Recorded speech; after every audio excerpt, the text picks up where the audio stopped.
Sve što vas interesuje na jednom mestu. Vaša dnevna doza. Prijavite se.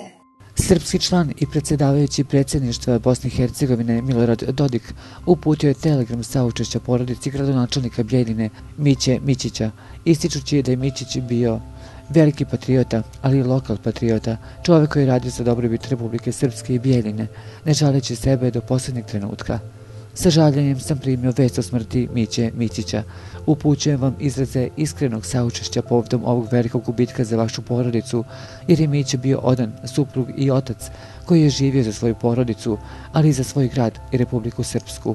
Njegova smrt je veliki gubitak ne samo za vas, njegove najbliže, već i za Bjeljinu i za Republiku Srpsku i za sve nas koji smo ga poznavali i sa njim sarađivali, istakao je Dodik. Dugujemo mu veliku zahvalnost za sav rad i trud kako u institucijama Republike Srpske, tako i u svojoj lokalnoj zajednici. Nek mu je večna slava, naveo Dodik u telegramu saučešća.